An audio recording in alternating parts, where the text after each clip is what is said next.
will know my name is the Lord when I lay my vengeance upon thee.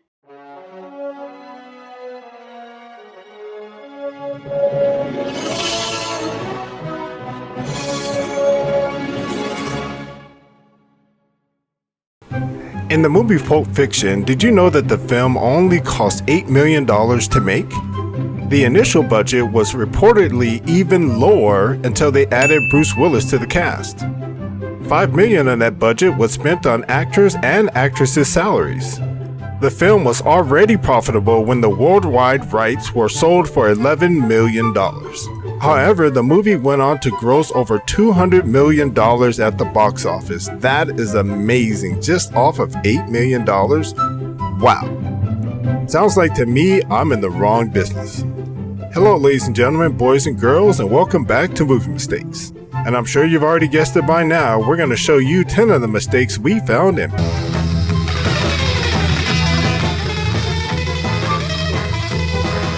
Pulp Fiction. We normally give out a spoiler alert, but seeing as how this movie was made in 1994, if you haven't seen it by now, that's your bad. I'm here to help. If my help's not appreciated, lots of luck, gentlemen. And also, don't forget to hit the like, subscribe, and notification bell now. We'll keep you updated on all of our up-and-coming videos.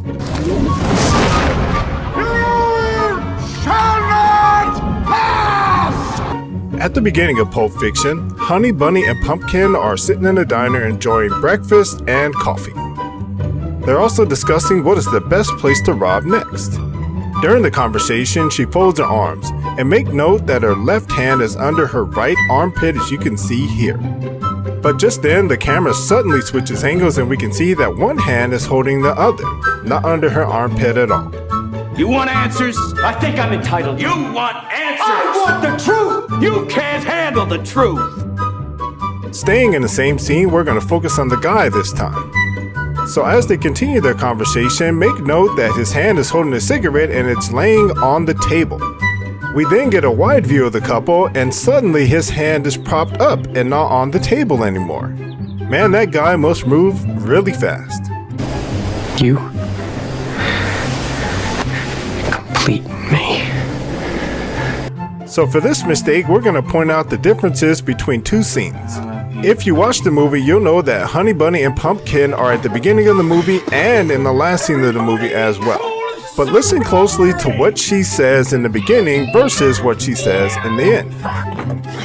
Everybody be cool, this is a robbery! Any of you fucking pricks move! And I'll execute every motherfucking last one of you! Everybody be cool, this is a robbery!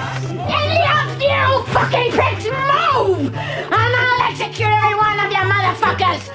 So what did you think? Were you able to tell the difference between the two scenes? Let us know in the comment section below. Are you crying? There's no crying!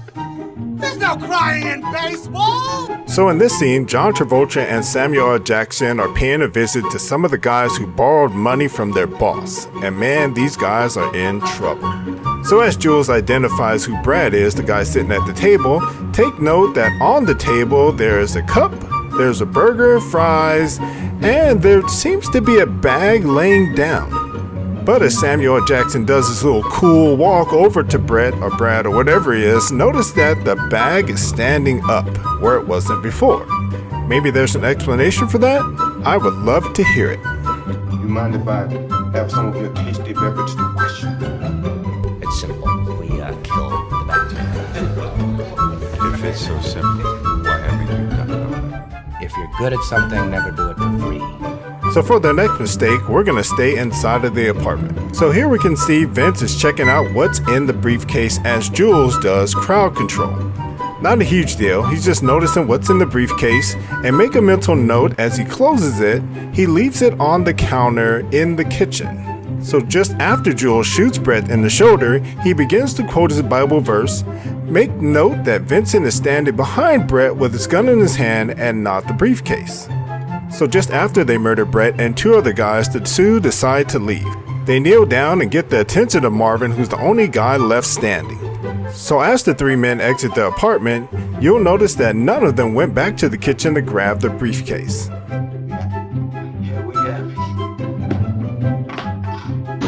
talking to me? Well, who the hell else are you talking to? Talking to me? Yep, you guessed it, we're still in that same apartment. So as the two hitmen fill Brett full of holes, we'll pause the video here. Notice how Jules' gun is still in the cocked back position. This tells you that his gun is empty. So just before they're about to leave, one of the guys jumps out of the bedroom, guns a-blazing. He completely misses both of the hitmen and thinks to himself, oh no. As they check themselves for bullet holes, seeing that there is none, they both raise their guns and fill him full of lead as well. So how exactly did he get more guns into his bullet when it was empty before? And keep in mind, he never changed the clip. Dear Lord, baby Jesus, or as our brothers to the south call you, Jesus. So Vincent accidentally shot Marvin in the face. We would show you that, but we don't want to get the video flagged. That's why the two hitmen are now wearing these weird clothes. So as the two are waiting to speak to the boss, notice that Jules is drinking a beer. There's nothing unusual about that, or the fact that he puts the beer down, as you can see here. But as the camera angle switches, as you probably already guessed it, the beer is up near his mouth where it wasn't before, and he puts it down a second time. They stole it from us. Sneaky little bitches. So for this mistake, Vincent is on his way to take out the boss's wife and he's feeling a little anxious about it. So much so that he decides to shoot up some heroin or something. Make a mental note that the syringe he uses is silver. But as the camera switches angles, we can see now the tip of the syringe is now plastic where it was silver before.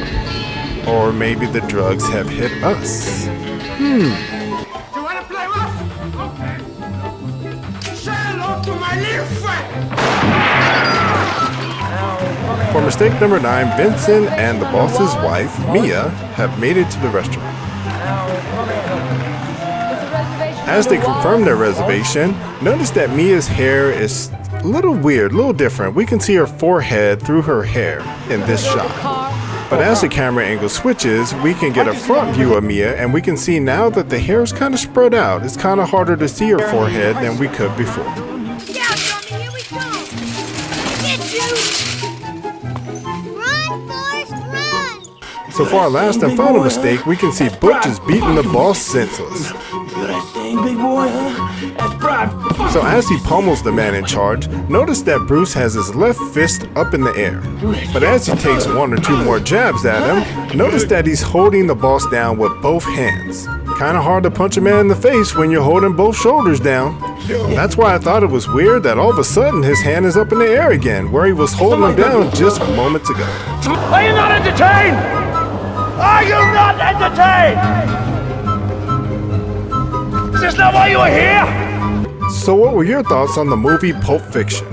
If you enjoyed that movie, give this video a thumbs up.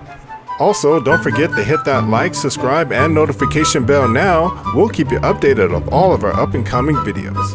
Once again, I'm Lee from Movie Mistakes. Thanks for hanging out with us, and we'll see you next time. I think we should be leaving now. Yeah, that's probably a good idea.